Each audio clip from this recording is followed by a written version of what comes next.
जय हिंद दोस्तों, स्वागत है आपका आपके अपने YouTube चैनल चुन्नू जी के सेंटर पर। मैं राकेश कुमार राय उर्फ चुन्ना आपके लिए लेकर आया हूं SSC MTS परीक्षा 6/10/2021 के तृतीय पाली के क्वेश्चन पेपर को, जो है जनरल इंग्लिश का, यानी इंग्लिश के क्वेश्चन पेपर को मैं लेकर आया हूं। ये प्रीवियस ईयर पेपर है, इसका पूरा सॉल्यूशन मैं आपको कराऊंगा। तो चलिए स्टार्ट करते हैं। आप देख सकते हैं, पहला सवाल देखते हैं। पहला सवाल है, identify the segment in the sentence which contains A grammatical error. ध्यान दीजिए, identify the segment in the sentence which contains A grammatical error, यानी ये सेंटेंस दिया हुआ है, इसमें कहीं ग्रामेटिकल एरर है। ठीक है, इसको आइडेंटिफाई करना है, पहचान करके बताना है। ठीक है, जो आपको इस ऑप्शन में मिलेगा। ठीक है, चलिए देखते हैं।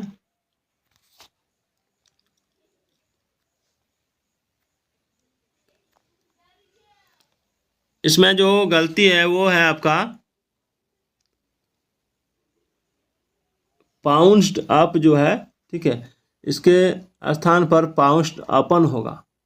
ठीक है, क्योंकि गति बताने का कार्य प्रीपोजिशन अपन करता है, अप नहीं। ठीक है, याद रखिएगा। फ्रेजल वर्ब पाउंड्स अपन का अर्थ होता है झपटना। ठीक है, तो इसमें जो गलती है वो क्या हो जाएगा? Option B, up the rate. बड़ा धीमे पढ़ाऊंगा मैं आपको, ताकि आपको समझ में आ जाए, पूरी फिल्म समझ में आ जाए। चलिए अगला है, select the incorrectly spelled word, यानी जो स्पेलिंग गलत है उसको सिलेक्ट करके बताना है आपको। देखिए, इसमें आपका स्पेलिंग जो गलत है वो आपका ऑप्शन ए का स्पेलिंग गलत है। ठीक है, इसका जो स्पेलिंग होता है वो होता है ABSENCE, एब्सेंस। ठीक है, एब्सेंस मतलब होता है अनुपस्थिति। चलिए आगे देखते हैं। Select the most appropriate option to fill in the blank. With you new credit card you can dash up to 20,000 rupees in a day. देखिए इसमें क्या कह रहा है, इसमें आपका जो यू कैन डैश अप, तो मॉडल वर्ब कैन के साथ हमेशा मैन वर्ब के प्लूरल फॉर्म का प्रयोग करना चाहिए। ठीक है, विद ड्रू नहीं होगा, ये तो होगा नहीं। ठीक, ये वर्ब 2 है। विकल्प आपका विद ड्रॉज तो होगा नहीं, क्योंकि ये सिंगुलर फॉर्म है। और विद ड्रॉन ये वर्ब 3 है। यहाँ पर हो जाएगा आपका ऑप्शन सी, वर्ब 1 यही है, विद ड्रॉ। ठीक है, with you new credit card you can withdraw up to 20,000 rupees in a day, ये इसका आंसर होगा। चलिए आगे बढ़ते हैं। आगे है, select the most appropriate option to fill in the blank, यानी आपको उचित स्थान चुन के खाली स्थान को भरना है। उचित ऑप्शन चुन के, यहाँ ऑप्शन है, half way dash the 2 towns there was a mountain which had to be crossed. ध्यान दीजिए, half way dash the 2 towns there was a mountain which had to be crossed. ध्यान दीजिए, इसमें क्या कह रहा है, इसमें अक्रॉस लगेगा या अराउंड लगेगा या विद इन लगेगा या फिर बिटवीन लगेगा, क्या लगेगा? तो ध्यान दीजिए, इसमें जो लगेगा वो आपका बिटवीन लग जाएगा। ठीक है, क्योंकि यहाँ क्या कह रहा है, 2 टाउन्स, 2 टाउन्स। ठीक है, 2 टाउन्स, ध्यान दीजिए 2 टाउन्स, यहाँ पर बिटवीन लग रहा है। तो 2 टाउन यानी बिटवीन जो लगता है, बिटवीन का प्रयोग हमेशा 2 के लिए होता है। प्रश्न में भी 2 टाउन्स की चर्चा की गई है, इसलिए इसमें बिटवीन उचित प्रयोग होगा। अब हम लोग देखते हैं अक्रॉस का प्रयोग कहाँ होता है। अक्रॉस का प्रयोग जो होता है वो होता है इस पार से उस पार होना। ठीक है, या चारों तरफ आदि के अर्थ में होता है। और अराउंड का प्रयोग जो होता है, इसका प्रयोग लगभग चारों तरफ के अर्थ में होता है। और विद इन का प्रयोग के अंदर होता है। ठीक है ना, चलिए चलते हैं। Select the most appropriate option to substitute the underlined segment in the given sentence. If there is no need to substitute, select no substitution required. देखिए कह रहा है कि आपको उचित शब्द ऑप्शन चुन के, ठीक है, ये जो अंडरलाइन किया हुआ है इसके स्थान पर कोई उचित ऑप्शन चुन के सब्स्टिट्यूट करना है। अगर आपको लग रहा है, ठीक है, कि यहाँ पर जो ऑप्शन होगा यहाँ पर कुछ गलती है, तो 4 ऑप्शन दिया हुआ है, उसमें से एक पहला ऑप्शन जो है वो है आपका, कोई भी ऑप्शन है इसमें से नो सब्स्टिट्यूशन रिक्वायर्ड है, देख सकते हैं आप, ठीक है। तो इसी आधार पर आपको अगर लग रहा है कि यहाँ पर कुछ लगेगा तो ये 3 ऑप्शन दिया हुआ है इसमें लगाने के लिए, अगर नहीं लगेगा तो नो सब्स्टिट्यूशन रिक्वायर्ड में टिक मारना है। तो देखिए इसमें जो हो जाएगा वो हो जाएगा आपका option D, certainly going. I am certain को तो होगा ही नहीं, क्योंकि ये जहाँ एम जो है, एम के साथ अगर आप प्रेजेंट सिंपल टेंस देख रहे हैं तो एम का प्रयोग नहीं होता है, ठीक है, एम का प्रयोग नहीं होता है। आप प्रेजेंट कंटिन्यूअस टेंस में एम के बाद वर्ब के साथ आईएनजी फॉर्म लगता है, ठीक है, ये जान के रखिएगा। तो आई एम सर्टेनली गोइंग हो जाएगा, सर्टेन को नहीं होता है। सर्टेन को ग्रामर के दृष्टिकोण से ये जो, क्योंकि सर्टेन जो है एडजेक्टिव है और गो मैन वर्ब है, तो नियम के अनुसार हेल्पिंग वर्ब और मैन वर्ब के बीच एडवर्ब का प्रयोग होना चाहिए। इसका अर्थ है सर्टेन को सर्टेनली में बदला जाएगा। चलिए, select the most appropriate one word substitution for the given group of words. वही वन वर्ड सब्स्टिट्यूशन वाला सवाल है, यानी अनेक शब्दों के बदले एक शब्द में आंसर देना है। देखिए लिखा है ये बोट और ship for conveying passengers and goods specially over a relatively short distance and as a regular service. ध्यान दीजिए ये क्या कह रहा है, ये कह रहा है कि सवारी वाहनों आदि को नदी या समुद्र के संकरे भाग के पार पहुंचाने के काम में आने वाली जो नौका होता है, ठीक है, उसके बारे में पूरा बताया गया इसमें। तो जो सवारी और नौका जो होता है ना, सवारी को जो नौका पार करती है उसको क्या कहते हैं। ध्यान दीजिए, सवाल एक बार और पढ़ लीजिए आप कि बोट और ship for conveying passengers and goods specially over a relatively short distance and as a regular service. यानी सवारियों वाहनों आदि को नदी या समुद्र के संकरे भाग के पार पहुंचाने के काम में आने वाली नौका को क्या कहते हैं, तो उसको कहते हैं फेरी। ऑप्शन बी इसका राइट आंसर है। मैं 2 बार इसलिए रिपीट किया ताकि आप लोगों को समझ में आ जाए। बहुत सारे लोग कमेंट भी उल्टा सीधा करते हैं, कृपया उल्टा सीधा कमेंट ना करें। मैं आपको सिखाने का कोशिश कर रहा हूँ। मैं चाहता हूँ कि आपकी परीक्षा में आपको सफलता मिले। मेरी एक छोटी सी कोशिश यदि आपकी सफलता दिला सकती है तो फिर उसके लिए उल्टा सीधा कमेंट ना करें। चलिए, select the most appropriate option to substitute the underline segment. इसमें भी नो सब्स्टिट्यूशन वाला सवाल है, ठीक है। तो इसमें क्या करना है आपको, इसमें आपको देखिए ये जो अंडरलाइन दिया हुआ है इस जगह पर क्या लगेगा आपको बताना है। जैसे देख सकते हैं फाइंड आउट अज है, तो very soon the people find out as the snake was harmless and the boys began to teach it mercilessly. तो इसमें गलती क्या है उसको ढूंढना है। देखिए इसमें जो गलती है, पूरा वाक्य जो है पास्ट टेंस में है ना, पूरा वाक्य किस में है, पास्ट टेंस में, आप देख सकते हैं। और यहाँ पर क्या लगा दिया है, इसमें लगा दिया है आपको प्रेजेंट टेंस वाला मैंने वर्ब 1 लगा दिया है, जबकि वर्ब 2 या वर्ब 3 का प्रयोग इस पर हो सकता था। यानी पास्ट टेंस वाले पास्ट क्रिया का प्रयोग होता है इसमें, भूतकालिक क्रिया का। तो इसमें जो हो जाएगा वो फाउंड आउट हो जाएगा, फाउंड आउट दैट हो जाएगा, ऑप्शन बी। चलिए आगे बढ़ते हैं। Identify the segment in the sentence which contents A grammatical error. यानी आपको वैसा सेगमेंट को चुनना है जिसमें ग्रामेटिकल एरर दिया हुआ है, ऐसा सेगमेंट को चुनना है, ठीक है। आइडेंटिफाई द सेगमेंट, वैसे सेगमेंट को चुन के बताइए जिसमें ग्रामेटिकल एरर है। आप देख सकते हैं ग्रामेटिकल एरर किस में है। चलिए, इसमें ग्रामेटिकल एरर जो है वो लिखा है Vijaya Sao the play in ये ऑडिटोरियम नियर हर हाउस।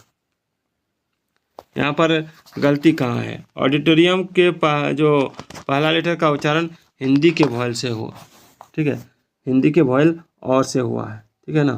तो ए को यहाँ पर एन में बदलना होगा, ठीक हो, ए को एन में बदलना होगा, और यहाँ पर इन ए ऑडिटोरियम, यही इसका सेगमेंट गलत है, इन एन ऑडिटोरियम लगता। चलिए आगे बढ़ते हैं। Select the incorrectly spelled word, यानी आपको इनकरेक्ट स्पेल्ड जिसका स्पेलिंग गलती है उसको सिलेक्ट करना है। देखिए इसमें जो स्पेलिंग गलती है वो स्पेलिंग गलती है आपका, मैं बता देता हूँ, ऑप्शन ए का स्पेलिंग गलती है। यहाँ पर जी के बाद ई जो है इसके स्थान पर ए लगता, इसका मतलब होता है खर्चीला, ठीक है। चलिए, select the most appropriate antonym of the given word, आपको उचित एंटोनिम यानी उल्टे शब्द बताना है, उल्टे शब्द, ठीक है। जैसे आप देख सकते हैं फ्लिमसी लिखा है, तो फ्लिमसी का मतलब पहले जान लीजिए कमज़ोर होता है, तो इसका क्या हो जाएगा, स्ट्रॉन्ग हो जाएगा। और स्टर्डी भी होता है, थिक भी होता है, यानी मजबूत या मोटा।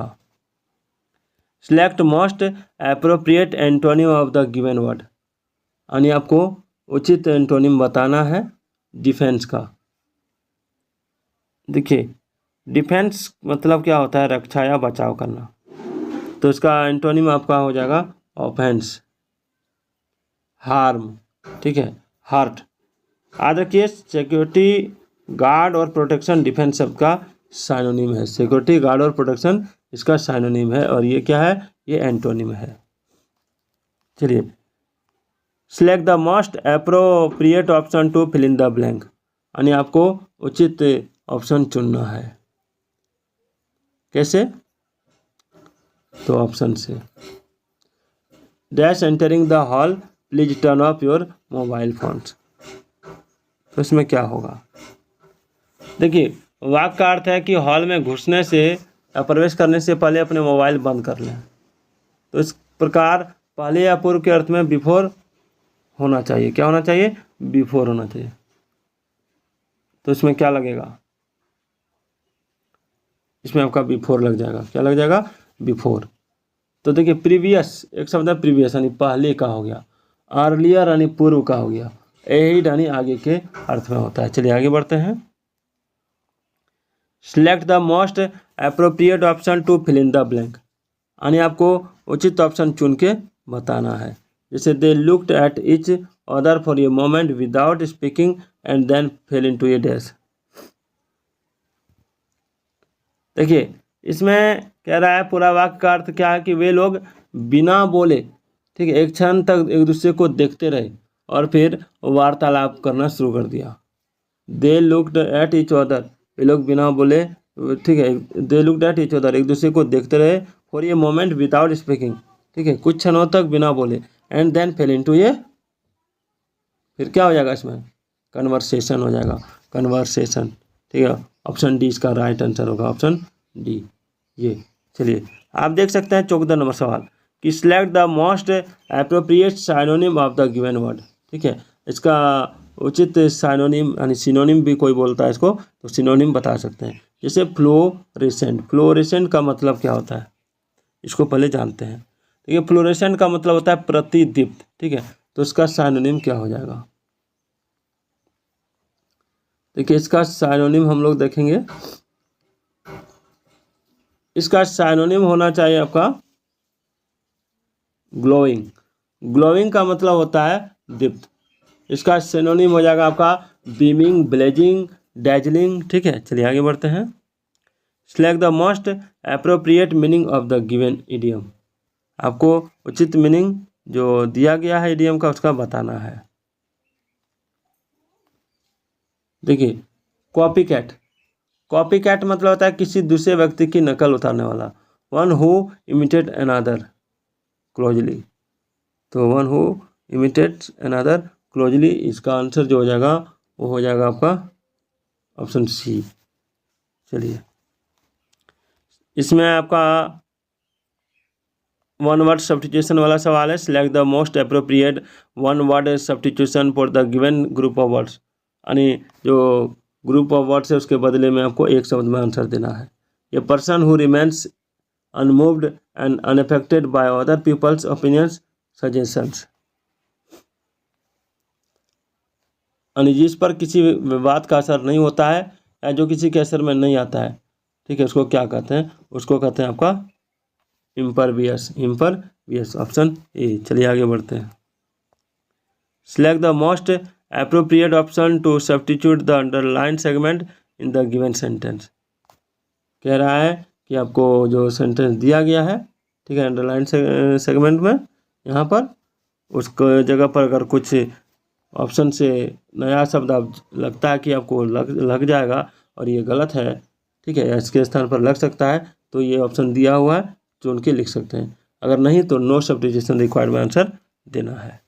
जैसे there were a dozen eggs in the basket, कह रहा है कि एक बास्केट में दर्जनों अंडे हैं, बट एक दर्जन अंडा है, but now there will be only 6। देखिए यहाँ पर क्या हो जाएगा, देखिए यहाँ पर जो है अंडरलाइन भाग गलत है, क्योंकि नाव का प्रयोग होने के कारण प्रेजेंट टेंस का प्रयोग करना चाहिए था। यहाँ पर नाव है, ठीक है ना, याद रखिए, जबकि फ्यूचर टेंस का प्रयोग किया गया है, इसलिए देयर विल बी को देयर आर में बदलना चाहिए, यानी यहाँ पर देयर आर लग जाएगा। Select the most appropriate meaning of the given idiom, यानी आपको जो मुहावरा दिया गया है उसका उचित मीनिंग बताना है। जैसे ओवर द मून, तो उसका उचित मीनिंग क्या हो जाएगा? तो ओवर द मून मतलब होता है अत्यधिक प्रसन्न होना, एक्सट्रीमली हैप्पी, यानी ऑप्शन सी हो जाएगा, एक्सट्रीमली हैप्पी। चलिए 19 नंबर सवाल। Select the most appropriate synonym of the given word, यानी उचित विलोम शब्द आपको बताना है। ग्रेसफुल, विलोम शब्द नहीं, पर्यायवाची शब्द ग्रेसफुल का। ग्रेसफुल मतलब होता है गरिमापूर्ण, आकर्षक, तो उसका उचित मीनिंग जो हो जाएगा वो हो जाएगा आपका ऑप्शन सी, एलिजेंट। और होता है सोफिस्टिकेटेड, ठीक है, और होता है डिग्निफाइड, याद रखिएगा।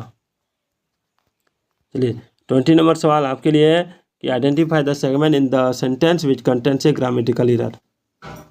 तो इसमें ग्रामेटिकल एरर जो है उसको बताना है, ठीक है। तो चलिए आज का ये वीडियो आपको कैसा लगा कमेंट जरूर कीजिएगा।